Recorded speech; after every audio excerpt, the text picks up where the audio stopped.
Bitcoin, cryptocurrency and blockchain, what's driving the craze? It is a lie to say that economics is boring. This is something we've been told our whole lives. Whether we choose to admit it or not, our lives are on the line. War, poverty, and revolution are all shown in this picture.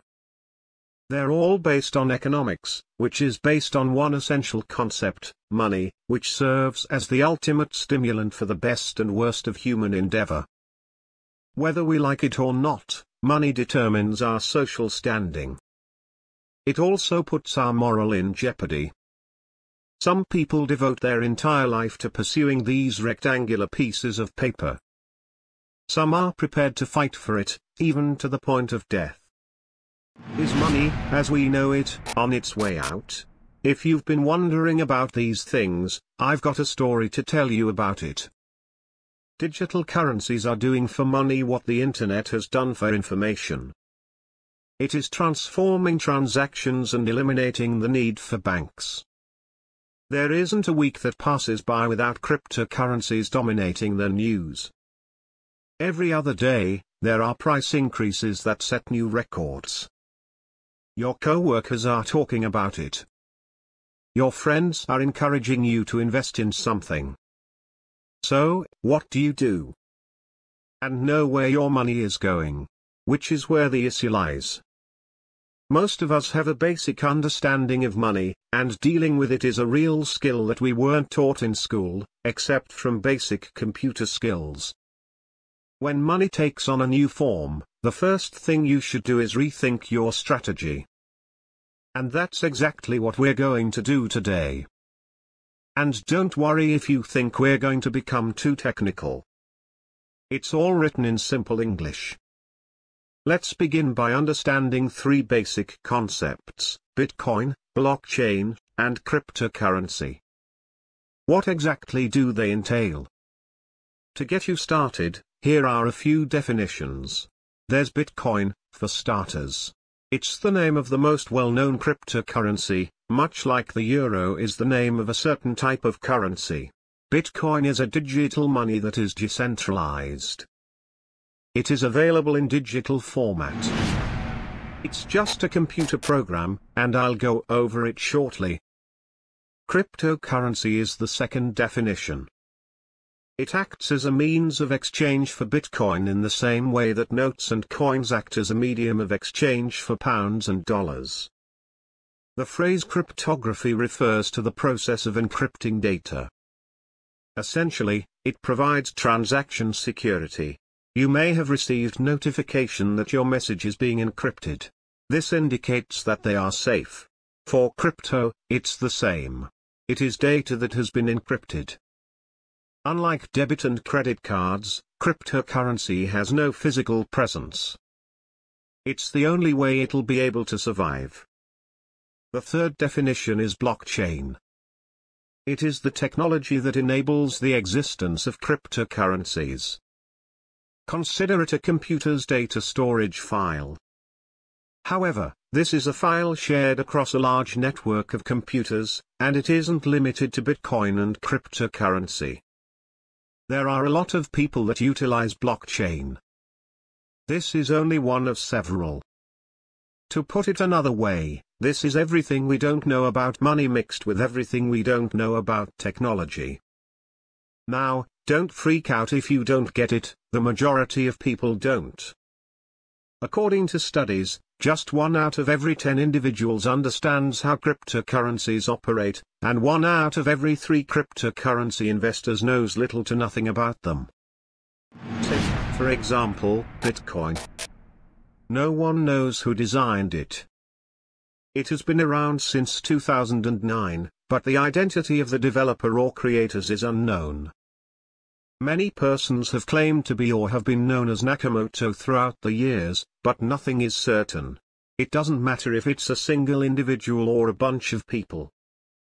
Nakamoto, on the other hand, solved a problem. A vulnerability in digital banking that might be exploited. Increase your expenditures by double. So, what exactly is it? Let me illustrate with an example. If a person purchases a $10 sandwich, they are unable to spend the same $10 cash elsewhere. When the same money is kept digitally, however, some people can cheat the system and spend the same $10 multiple times. That is, in a nutshell, double spending. To prevent this from happening, banks and credit card companies serve as middlemen, vouching for your transactions and proving that you have already paid for anything. At the same time, they deduct a fee from each transaction you make. Then there comes a cryptocurrency called Bitcoin. It addresses both of these sensitive issues. As I previously stated, it is decentralized, which means it is not controlled by a third entity. It is instead governed by its own community of users, who all record their transactions at the same time. Any attempt to deceive the Bitcoin community will very certainly be detected, and the payment will be declined. No one user, government, bank, or credit card provider can impose a fee or restrict the flow of your payment. Secondly, Bitcoin is engineered to be immune to the impacts of monetary devaluation and inflation. Isn't that exactly how it should be? This isn't correct. There are problems with Bitcoin. The transactions are irreversible. Once you have paid, you won't get a single dime back. It's also highly volatile. The price is always fluctuating. One Bitcoin was valued $63,000 on April 14, 2021. On April 23, 2021, it went below $50,000. What causes this to actually happen? Bitcoin's price is determined by demand and supply, just like everything else.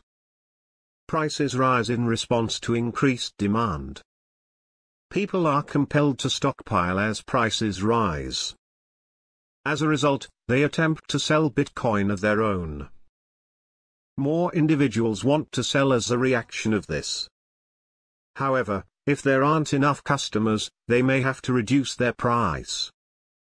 It's like being on a roller coaster.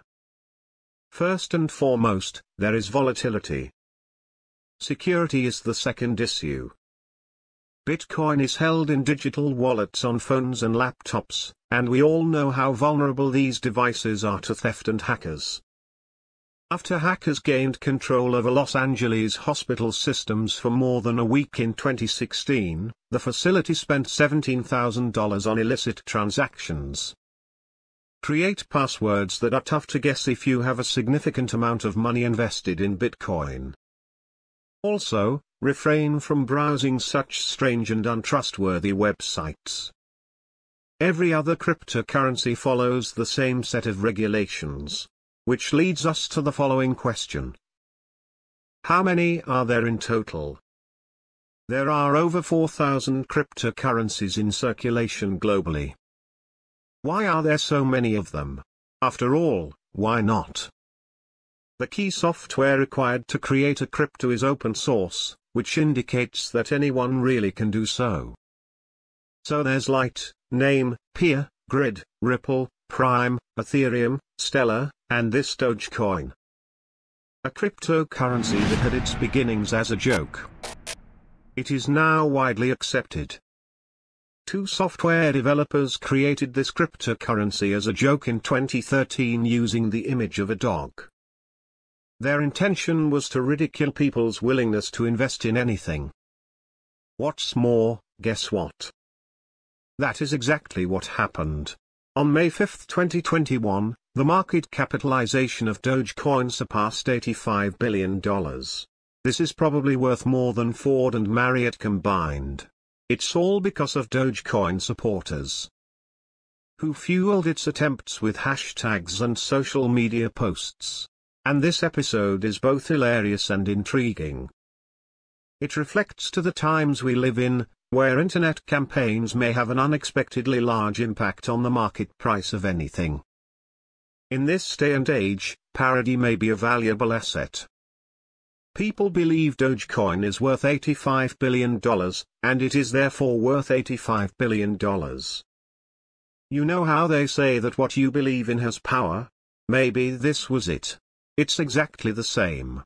In the case of Bitcoin, The primary reason for its value is that people believe it to be valuable. Consider these shoes made of human blood. They're worth a total of $1,000. Why? Because the manufacturer believed that someone would be willing to pay $1,000 for such shoes. By the way, who was absolutely right? Due to the fact that all of these sneakers have been sold out. What do you think of this? These nations recognize cryptocurrencies. Bitcoin is a cryptocurrency developed by the United Kingdom. Cryptocurrencies are not recognized in Russia. China cracked down on it at first, but then backtracked. Beijing now describes it as alternative investment. While cryptocurrency is not legal tender in India, some people invest in it because their friends and colleagues do. The final conclusion is that digital currency is the way of the future. There is no denying it. However, you must understand that you are not just investing when you invest. You're also taking a risk. And if you're willing to bet, you must also be willing to lose. My name is Tony, and this basic knowledge, don't forget to join the membership and subscribe. Till the next video, keep mining.